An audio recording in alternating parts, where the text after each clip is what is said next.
Почему мы играем в eFootball? Помимо всевозможных ответов касаемо того, что здесь не обнуляются составы, здесь больше халявы, здесь больше возможности собрать хороший состав, особняком стоит ответ о игровом процессе этой игры. И в принципе с ним поспорить крайне сложно, потому что несмотря на смену концепции, несмотря на глобальные изменения подхода к самой игре, к ее контенту, геймплей старается быть верным тому, что было раньше, а именно старается быть плюс-минус реалистичным. Конечно, поскольку мы все с вами играем в онлайн, мы с вами используем карточки, которые переваливают за 100 пунктов рейтинга, время от времени, во время геймплея, во время игрового процесса случаются моменты, когда не совсем это выглядит реалистично, чем могло бы быть. Но опять же, если сравнивать с FK25, с FK24, я не знаю, то в принципе геймплей eFootball старается быть относительно реалистичным. И как-то ни странно, после обновления он успел претерпеть некоторые изменения, о которых и предлагаю поговорить в сегодняшнем ролике. Не забывайте поддерживать это видео своими лайками, а в комментариях делитесь своими впечатлениями от обновленного игрового процесса eFootball 2025.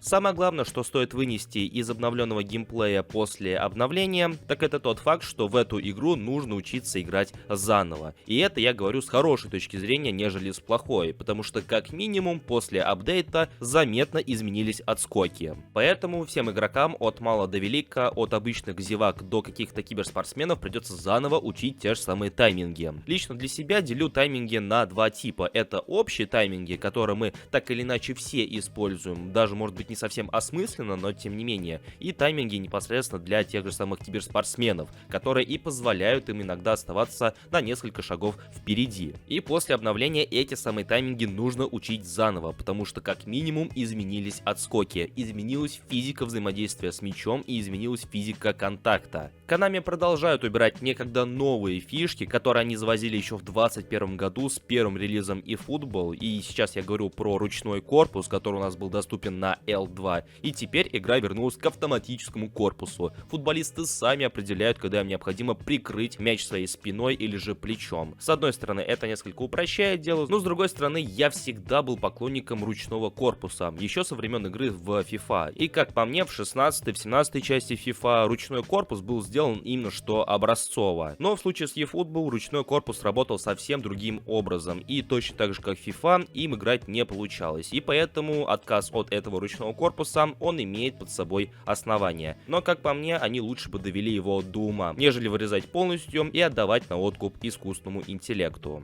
Также на эту самую кнопку L2, я сейчас говорю в целом про PlayStation, когда вы зажимаете кнопку L2 и находитесь с мячом в ногах, у вас есть возможность немножко сбавить темп и сместиться с мячом в сторону, так сказать, избежав подножки от соперника. На момент записи этого ролика я сыграл не так много матчей, поэтому еще не пристрастился к этой небольшой механике, но, что важно отметить, она крайне простая. И как-то сильно изощряться, чтобы ее использовать, вам не придется. Просто необходимо в лишний раз выучить те же самые тайминги, когда эту функцию можно будет и в целом будет актуально применить. Но в целом, если вы угораете по микродриблингу, в целом любите финтиться, уходить на дриблинге, эта функция в лишний раз поможет вам делать это более эффективно и эффектно. Касаемо баланса, о котором я уже упоминал в этом ролике, хочется отметить, что после обновления модельки стали чувствоваться несколько иначе. И это то, о чем говорили Konami еще до релиза обновления. А именно тот факт, что те же самые скиллы, которые касаются устойчивости при толчках, станут играть чуть большую роль. И по ходу игрового процесса это на самом деле ощущается. И как раньше, когда некоторые защитники, будь то Ван Дейк против Месси, пытались отобрать у него мяч, но по большей части отскакивали от него по какой-то непонятной причине,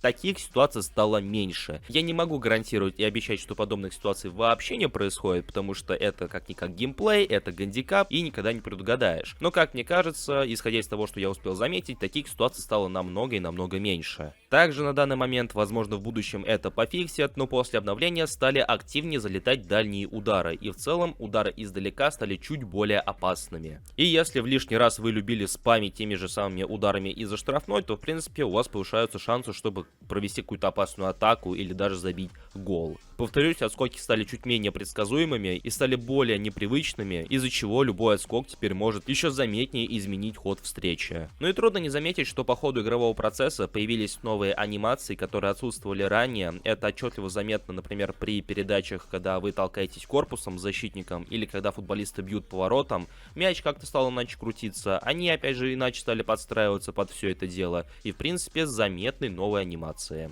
И вот таким вот получилось мое мнение касаемо игрового процесса после обновления eFootball до версии 4.0.0. В комментариях под этим роликом я буду рад узнать вашу точку зрения касаемо нового геймплея, понравился ли он вам, или же вы чем-то опять недовольны. Также рассказывайте, как у вас с откликом, потому что вроде как ситуация стала получше, может быть это временно, но тем не менее. Также не забывайте поддерживать это видео своими лайками, подписывайтесь на наши соцсети, ссылки на которые будут в описании и в закрепленном комментарии. Ну и про этот канал также не забывайте. Подписывайтесь, если находитесь здесь впервые. Всем спасибо за просмотр, всем удачи и до скорых встреч.